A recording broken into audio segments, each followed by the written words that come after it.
क्या आप भी बिना फॉर्म 16 के अपना इनकम टैक्स का रिटर्न 2022-23 का भर रहे हैं तो रुक जाइए, क्योंकि अगर आप बिना फॉर्म 16 के रिटर्न भर रहे हैं तो आप अपनी इनकम को गलत कैलकुलेट कर रहे हैं। इससे न केवल आपका रिफंड अटकेगा बल्कि आपका इनकम टैक्स का रिटर्न भी इनवैलिड हो जाएगा। आप कौन सी गलती कर रहे हैं और उस गलती को कैसे सुधारे, उसको जानने के लिए बने रहे इस वीडियो में अंत तक। चलिए बताते हैं। उससे पहले अगर आपने चैनल को सब्सक्राइब नहीं किया है तो सब्सक्राइब करके बेल आइकन जरूर प्रेस कर दीजिएगा। उस गलती का पता लगाने के लिए सबसे पहले आपको जो है अपने ई फाइलिंग पोर्टल पर जाकर के अपना लॉगिन आईडी में अपना पैन नंबर और पासवर्ड एंटर कर लेना है। लॉगिन करने के बाद जो है आपको 3 काम करने हैं। पहला काम ये करना है कि आपको यहाँ पर जाना है और अपना फॉर्म नंबर 26AS है जो कि इस साल का होता है आपके, उसको यहाँ पर जो है ओपन कर लेना है। आपको यहाँ पर आपको असेसमेंट ईयर और व्यू एज HTML करना है और फिर व्यू या डाउनलोड करना है। आपको एक साल में जितनी भी आपके एम्प्लॉयर द्वारा सैलरी प्रदान की गई है वो यहाँ पर शो कर रही है। फिर वापस जो है आपको इनकम टैक्स पोर्टल पर आ जाना है और यहाँ पर सर्विसेज मेन्यू में आपको एनुअल इंफॉर्मेशन स्टेटमेंट AIS 2 सालों का यहाँ पर आपको डाउनलोड करना है। यहाँ पर जो है मैंने 2021-22 और 2022-23 का एनुअल इंफॉर्मेशन स्टेटमेंट डाउनलोड कर लिया है। अब आप 2021-22 का एनुअल इंफॉर्मेशन स्टेटमेंट नीचे स्क्रॉल डाउन करोगे तो यहाँ पर जो है आपकी सैलरी पार्ट में यहाँ पर टोटल जो भी आपको सैलरी 1 अप्रैल 2022 से लेकर के 31 मार्च 2023 के बीच में दी गई है वो शो हो रही है। और यहाँ पर जो है पार्ट बी में आपके सेविंग बैंक अकाउंट पर कितना इंटरेस्ट आपकी डिपॉजिट पर मिला है वो यहाँ पर शो कर रहा है। और तीसरा जो यहाँ पर आपकी टोटल कितनी इनकम हुई है वो टोटल इनकम यहाँ पर शो कर रही है। यहाँ पर जो है आप फाइनेंशियल ईयर 22-23 का अगर फॉर्म देखोगे तो यहाँ पर ओनली आपकी जो है सैलरी इनकम शो कर रही है। यहाँ पर आपके सेविंग बैंक का इंटरेस्ट या आपकी FD पर इंटरेस्ट या आपके पोस्ट ऑफिस पर या PLI पर किसी भी प्रकार का इंटरेस्ट है वो अभी तक अपडेट नहीं हुआ है और वो जनरली जो है 30 जून तक अपडेट होता है। अब लोग क्या करते हैं कि यहाँ पर फाइल नाउ ऑप्शन का सिलेक्ट करके यहाँ पर अपना असेसमेंट ईयर और फाइलिंग मोड ऑनलाइन सेलेक्ट करके स्टार्ट फाइलिंग इंडिविजुअल और यहाँ पर ITR फॉर्म सेलेक्ट करके प्रोसीड विद ITR 1 कर देते हैं। अगर कंटिन्यू करते हैं और फिर अपनी पर्सनल इंफॉर्मेशन टैब को कंप्लीट करते हैं। यहाँ पर पर्सनल इंफॉर्मेशन टैब को कंप्लीट करने के बाद क्या करते हैं कि जो ऑटोमेटिक फीड इनकम आ रही है उसी फीड इनकम के बेस पर जो है अपना फॉर्म वो भर देते हैं, जबकि आपको ऐसा बिल्कुल भी नहीं करना है। यहाँ पर जो है इनकम फ्रॉम अदर सोर्सेज में कौन कौन सी इनकम आती है। एक तो इनकम आती है आपकी FD पर जो भी डिपॉजिट पर आपको ब्याज मिला है वो, आपकी सेविंग बैंक अकाउंट पर इंटरेस्ट मिला है वो जो कि 10,000 तक एग्जेम्प्ट होता है और 10,000 से जितना भी आपके ऊपर होता है वो सारा का सारा टैक्सेबल होता है। तीसरा आपके पोस्ट ऑफिस डिपॉजिट पर जो भी आपको इनकम मिला है वो, ये सारे के सारे इनकम फ्रॉम अदर सोर्सेज के पार्ट होते हैं और ये जनरली जो है 30 जून के बाद ही जो है AIS फॉर्म और आपके इनकम टैक्स के फॉर्म में इस फॉर्म में जो है अपलोड होते हैं। उससे पहले अगर आप रिटर्न फाइल करते हो तो आप अपनी हो सकता है सैलरी को तो कंप्लीट दिखा दो, बट जो आपके इनकम फ्रॉम अदर सोर्सेज के पार्ट्स की जो भी इनकम होती है वो यहाँ पर आप शो नहीं करते हो, जिससे कि आपका ITR फॉर्म गलत हो जाता है। यहाँ पर मैं इनकम फ्रॉम अदर सोर्सेज को अगर छोड़ भी दूं तो यहाँ पर आपकी सैलरी कितनी शो हो रही है, 5,01,548। यहाँ पर आप फॉर्म नंबर 26 में देखोगे तो कितनी सैलरी शो हो रही है, 10,54,000। और यहाँ पर जो है आप एनुअल स्टेटमेंट जो 2022-23 का देखोगे तो यहाँ पर आपकी सैलरी हो रही है 10,54,000। आपके जो फॉर्म नंबर 16 है उस फॉर्म नंबर 16 में आपकी इनकम आ रही है 12 लाख। तो ये करेक्ट इनकम मानी जाएगी क्योंकि ये 12 लाख जो है 26 नंबर फॉर्म में भी अपडेट होगी और आपके ITR फॉर्म में भी अपडेट होगी, परंतु ये जो है 30 जून के बाद अपडेट होगी। बट यहाँ पर जो है आपके डिडक्शन के टैब भी नहीं आ रहे हैं सारे के सारे। यहाँ पे अगर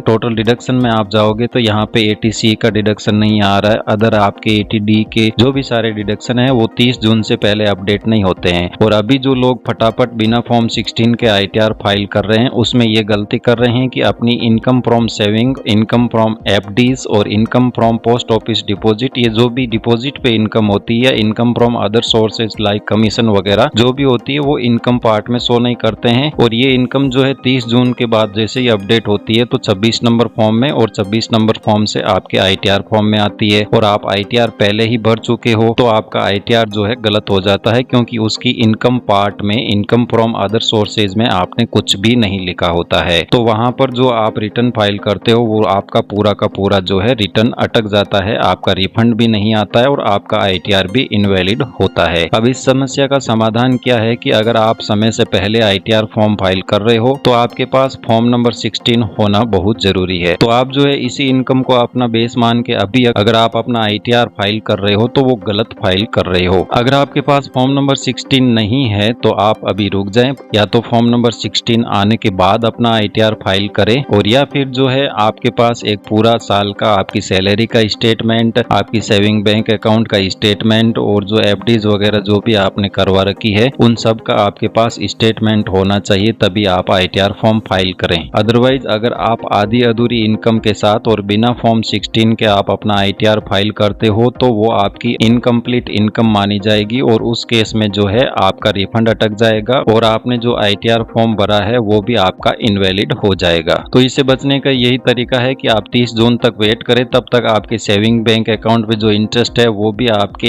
AAS फॉर्म में अपडेट हो जाएगा और आपकी FDs वगैरह पे जो भी इंटरेस्ट है वो ऑटोमेटिकली फॉर्म नंबर 26AS से आपके AAS में और AIS से जो है आपके ITR फॉर्म में आ जाएगा। ये ऑटोमेटिकली आ जाएगा, बट ये आएगा 30 जून के बाद। इसलिए अगर अभी जो बंदे बिना फॉर्म 16 के अपना ITR फॉर्म फाइल कर रहे हैं तो वो रुक जाए, क्योंकि ये एक बहुत बड़ी मिस्टेक कर रहे हैं। इस मिस्टेक में क्या होता है कि आपकी इनकम का पार्ट है वो आप गलत शो करते हो और फिर बाद में जब ये इनकम अपलोड होती है AIS पोर्टल पर तो उस केस में जो है आपका ITR फॉर्म गलत हो जाता है। धन्यवाद दोस्तों, जानकारी अच्छी लगी हो तो चैनल को सब्सक्राइब जरूर कीजिएगा।